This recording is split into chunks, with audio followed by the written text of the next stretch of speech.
today. Hallelujah. Just give him my hand clap. Amen. He is good. He is good. Like that song, one day I found myself down in the bottom of the canyon, way down, down, down deep when I couldn't find no way out. And he came, David, and he picked me up. He didn't care to get his hands down in that filth where I was watered. He picked me up and he set me on the solid rock. And I love him for that today. Yes. Amen. He is good. Hey guys, you ever get tired and just feel like you want to quit? Sometimes in my life I think I felt that way. Well, let me tell you a little story. One time there was this woman, she had 2 kids, and she's getting them ready for church, and she's trying to get the husband up, and he really wouldn't want to go to church. And she went in there and said, "Now Jim, you got to get up. We got to go to church." Jim said, "I don't want to go to church. I don't like church." She said, "Now Jim, you got to get up and you got to go to church." He said, "Why? I don't want to go." He said, "Jim, you've got to go. I don't like them people down there at church. I don't want to go. But Jim, you've got to go to church." He said, "There ain't nothing down there but a bunch of old two-faced hypocrites. I ain't a-going." She said, "Jim, get out of that bed. You've got to go to church." He said, "Give me one reason why." I said, "Jim, you're the pastor. You got to get up and go." Now, sometimes we all want to quit. Sometimes it gets bad and it gets aggravating. And sometimes it seems like, man, you take one step forward and you're 10 backwards and nothing's working. And sometimes everybody disagrees with everything you say, no matter which way you say. If you come in the left door, you make the people on the right side mad. If you come in the right door, you make the people on the left side mad. You're always somebody's aggravated. And you just think, well, I just like to quit. And sometimes we even get mad. I'm quitting, I'm done, I'm through, I'm not going to do this no more. I am tired of it.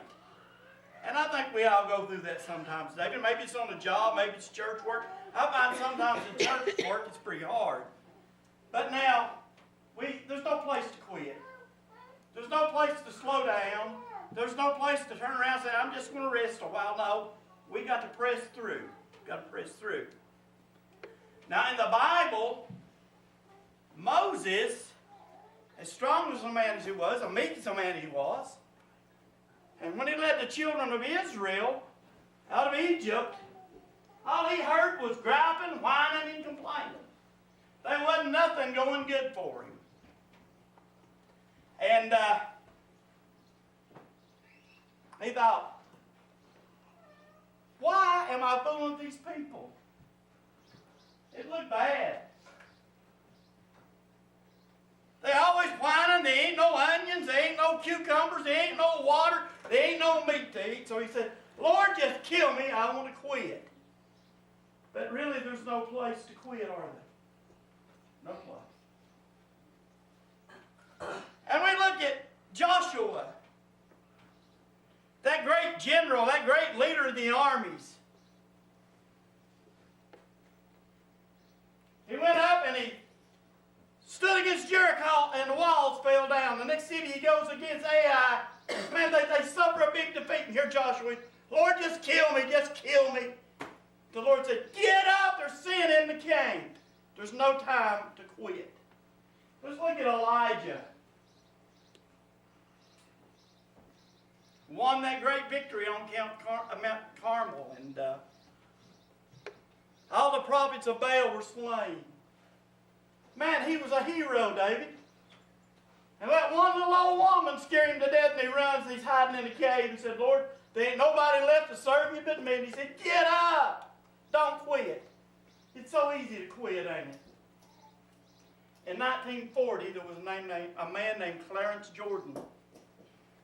Now, Clarence was a very sharp man, very smart. In fact, he has 2 PhDs, David. One of them in agriculture, one of them in Greek and Hebrew. He could have got the job anywhere he wanted to. He could accomplish anything. He had the right personality. He had the talent. But he decided he had a calling on his life that he was going to go to Georgia and open up a farm for poor people. Not only was he going to open up a farm for poor people, it was going to be for white people and poor black people. And At that time, segregation was so strong that they didn't want that. So there was a lot of resistance met there.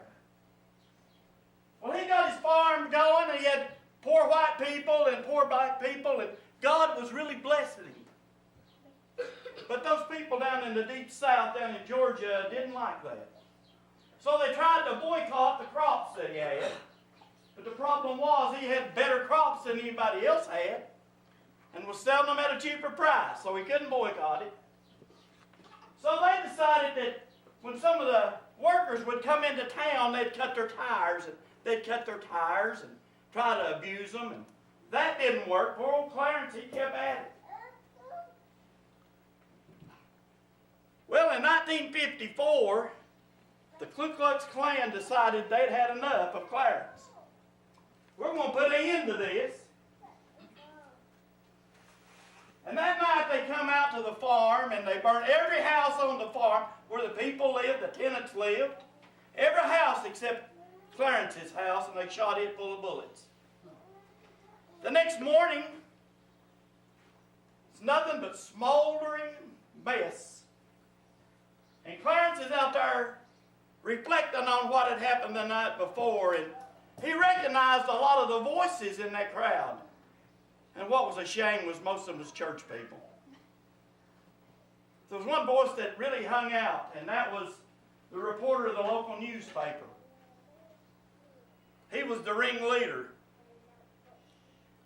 Well, the next morning, as Clarence is out there looking at all that burning ash that's left, and he's got his hoe, and he's digging him a hole, and he's planting seed. And this reporter comes up and he says, I've come out here, I heard about your tragedy. I've come out here to do a story on the closing of your farm. Oh, Clarence, he just kept digging. He didn't even look up. Well, then this reporter's done angry. He said, well, I just wonder, what them 2 PhDs, what good are they doing you now? And it's 14 years you spent down here on this farm, what good is it doing you now? How successful are you? Old Clarence sort of leaned up on his hoe and he said, about as successful as the cross.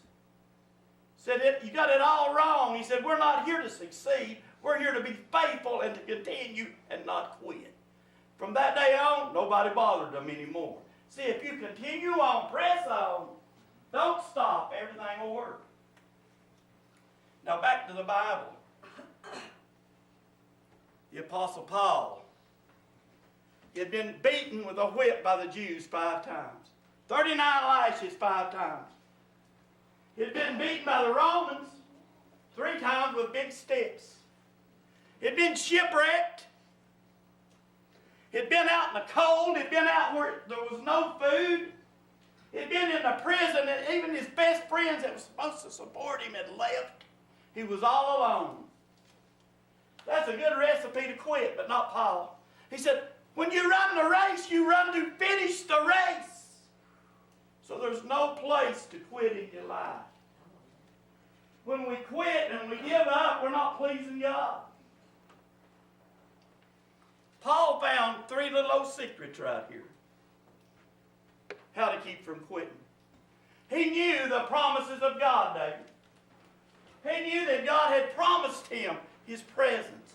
He said, I'll be with you always. I'll never leave you. I'll never forsake you. I'm not going to get you out here in the desert somewhere and drop you. He said, I'll stay with you. And he depended upon the promises of God.